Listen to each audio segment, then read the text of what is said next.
So for the first exercise, it's password entropy, right? So in the example I showed last week, actually, you should know how to calculate entropy, right? So just you count the number of possibilities, and then you do log base 2 the number of possibilities. However, so in this exercise, there is a last step, and like an additional step. This is the tricky part.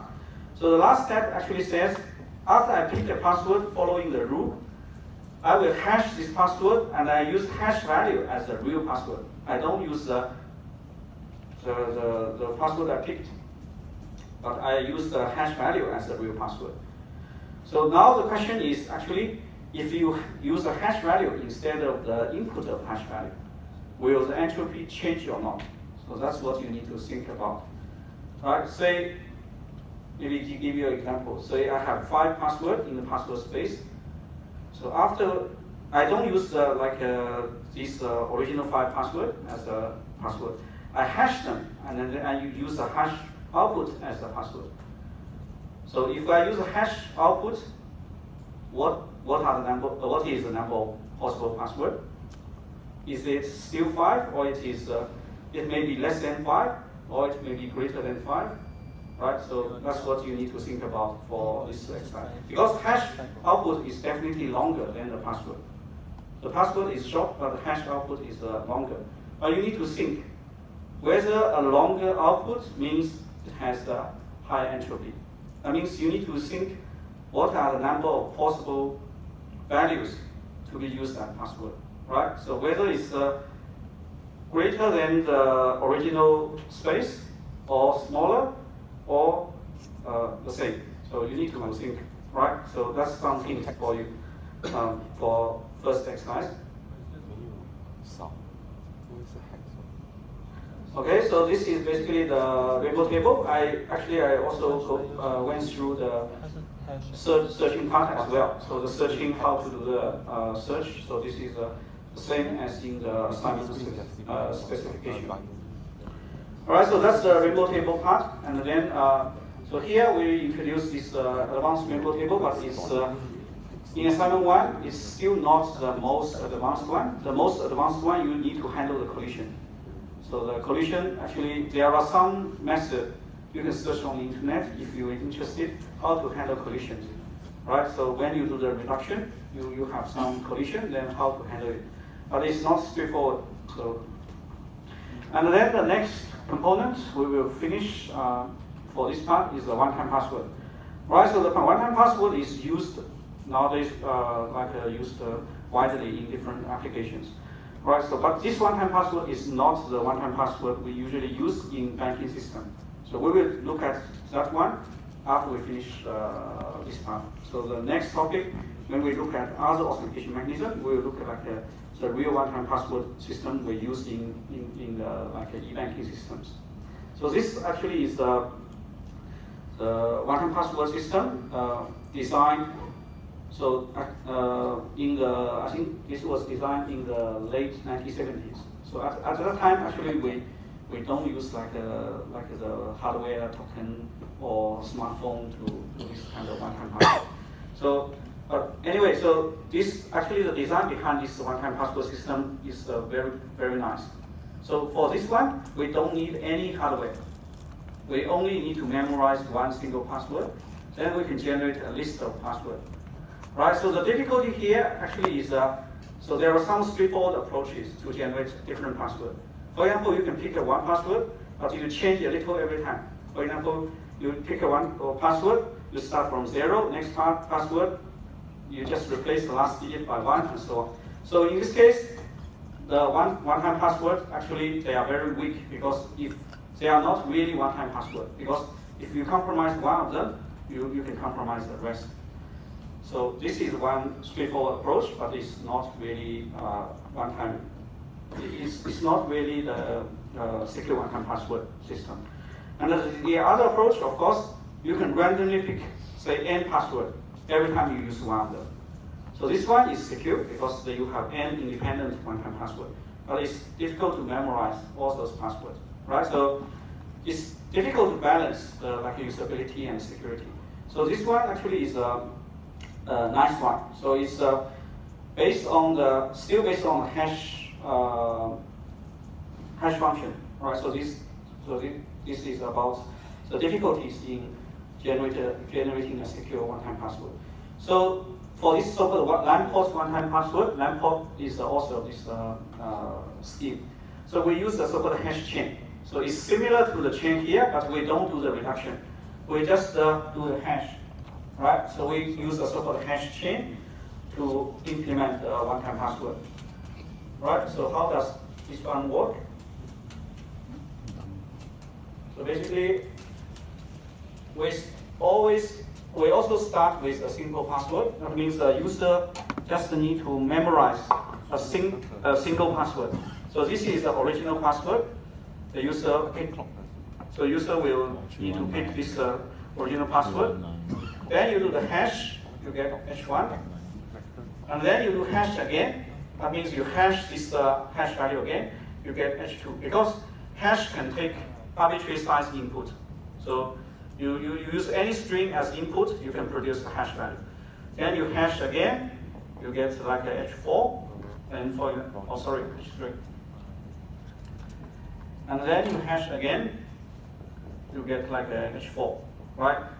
So in this case, so we create a chain of hash values, right? So basically the server will store this one. The server will store the last, initially the server will store the last hash value.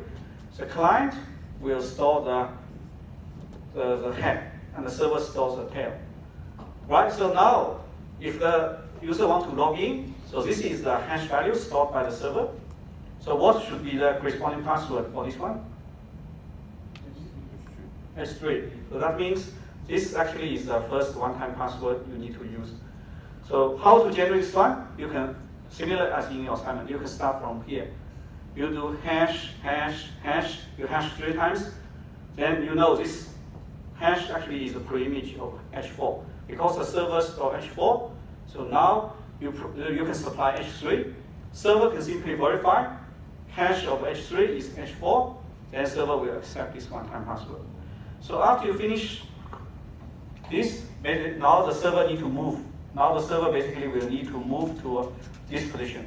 Because this one-time password has been used, now server move to this position. That means now this becomes the hash value stored by server. So next time the user wants to log in, so which is the one-time password? H2. So now this becomes the one-time password 2, right? So the previous one is the first one-time password. This is the second one-time password for you to log in. So you can continue this process until you use up all the pre-images. So which one is the last password? One-time password? PW. So this one is the last one-time password you use, right? So essentially, if you hash 4 times, you have 4 one-time password. This one, this one, this one, and this one, right? So order here is important. You always start from here. So you don't start from the beginning. Because if you use this one as a one-time password, and this one-time password is not compromised, then all the remaining hash values are compromised. Because this one can produce all the remaining hash values. But now, if say this one-time password is used for the first time, and it's known by the attacker cannot find the next one-time password. Because of what? One-way function. Because H is a one-way function. So from H3, actually you cannot derive the next password, right? So that's why we start from the end towards the beginning. So if this one is compromised, H2 is still secure, right? So if you use this H3, it's known by the attacker, doesn't matter, because next time you will use H2, and then attacker cannot derive H2 from H3, because hash is a one-way function, right? So this is how the one-time password of this LAN port one-time password system works. But as I said, this is not the one-time password system we use in banking. We will look at the one-time password used in banking in the next part after we finish this part. So essentially, you just create a hash chain. This is so-called hash chain. And then you start from the end. So you use H3 as the first one-time password, H2 as the second one, H1 as the third one, and the original password as the last one. So the user only need to remember this one, this original password, because all the remaining password can be derived from this original password. Okay, so that's how the system works. So essentially, the first time when the user wants to log in, the server will give index, say, n. So in this case, the first case, the server will give index 4. And then you need to provide H3. So after the user successfully log in, that means when you check hash of H3 is equal to H4, that means this is the correct password, then the server needs to update the index from 4 to 3. And next time when Alice wants to log in, server will give 3, and the Alice will need to give H2, right? So you repeat this process until you use up all the one-time password. So the disadvantage of this scheme is once you use up all the one-time password, you need to start from beginning again. You need to pick a new password, you generate a hash chain, and then you register the last one in the server side. So that's the drawback. You need to, if you finish all the one-time password, you need to start from beginning. So for the real one-time password we use, because we have a hardware token, we don't need to worry about like the number of one-time password. We can basically we can have infinitely many one-time password because we have a hardware token. Compare this one with this one. Here we don't have any hardware, so we only need initial password, right? So that's the Lamport one-time password system, right? So Alice and Bob. So these are the names we usually use in security subjects or like in security research. So we have Alice, Bob. These are the two users, and then we have the attackers. Like attackers sometimes can be Eve, Mel, Oscar, and so on. Okay, so that's the first part, and then we'll move to the next one. So next one, actually, we will look at some mechanisms beyond the basic password authentication, and in particular, we will again look at some one-time password system we used in real systems.